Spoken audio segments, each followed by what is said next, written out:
Magandang gabi sa inyong lahat. Ako nga po pala si Mitch Maisa Tikatan. At ngayon, aming tatalakayin ang teorya sa constructivism at ang pagtuturo ng Filipino. Bago tayo magsimula, meron ba dito ang hindi alam kung ano ang constructivism? Ano ang constructivism? Mag-aaral ang aktibong tagabuo ng kahulugan batay sa sariling karanasan at dating kaalaman.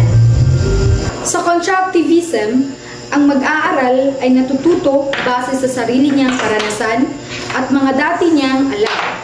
Halimbawa, kapag may bagong leksyon, iniuugnay ito ng mag-aaral sa mga bagay na alam na niya. Kaya, mas naiintindihan niya ang bagong kaalaman. Parang ganito. Kung dati ay alam mo na kung paano gumawa ng simpleng juice, at ngayon tinuruan ka gumawa ng fruit shake, mas madali mong matutunan ito kasi may ideya ka na kung paano paghaluin ang mga sangkap. Sa madaling salita, ang constructivism ay paraan ng pagkatuto kung saan ang mag-aaral ang gumagawa ng sariling pag-unawa gamit ang karanasan at dating kaalaman. Mga teorya. Jean Piaget, Cognitive Development. Lev Vygotsky, Socio-Cultural Learning at Zone of Proximal Development.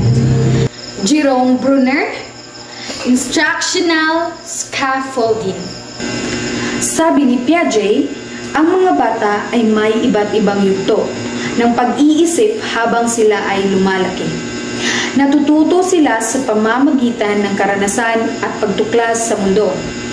Habang tumatanda, nagiging mas komplikado ang kanilang kaalaman at pag-unawa sa mga bagay. Halimbawa, ang maliit na bata ay nag-iisip na kapag itinago mo ang laruan, nawala na ito.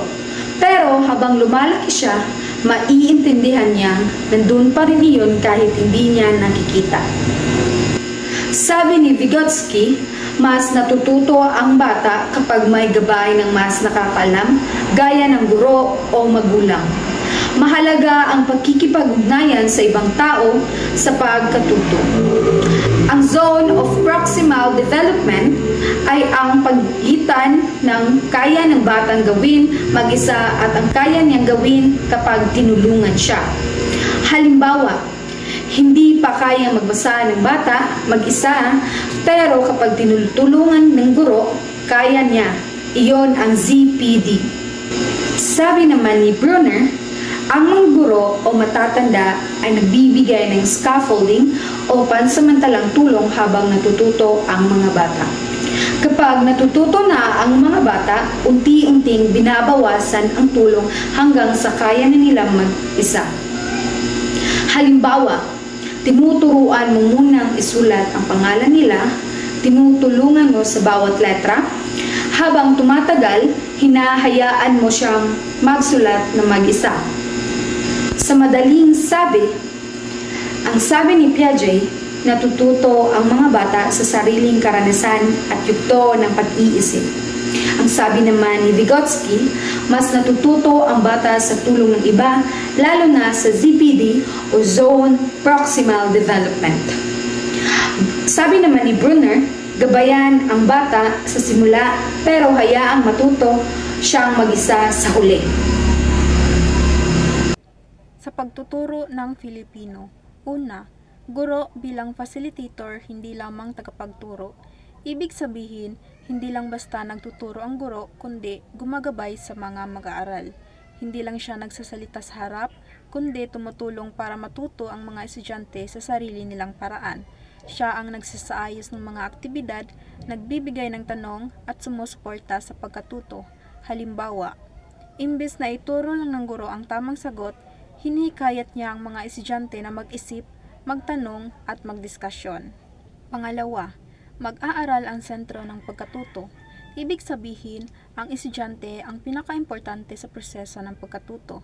Ang mga gawain at aralin ay dapat nakatuon sa kanilang pangangailangan, kakayahan at interes. Hindi lang sila tagapakinig, sila ang aktibong kalahok sa klase.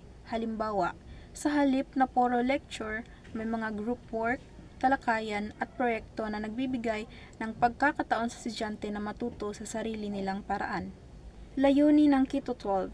Ang layunin ng Keto 12 ay ihanda ang mga mag-aaral sa totoong buhay, sa kolehiyo, trabaho at sa pagiging mabuting mamamayan. Una, 21st century skills or kasanayang pang 21st siglo. Ito ay mga kasanayang kailangan sa makabagong panahon tulad ng paggamit ng teknolohiya, pakikipag-ugnayan or komunikasyon, pakikipagtulungan or teamwork, at pagiging malikhain at mapanlikha.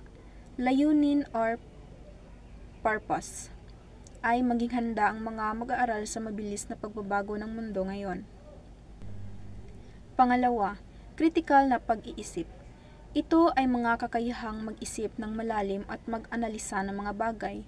Hindi basta tinatanggap ang impormasyon, sinusuri muna kung tama, makatuwiran at kapaki-pakinabang. Halimbawa, sa halip na basta maniwala sa balita sa social media, iniisip muna kung totoo ba ito.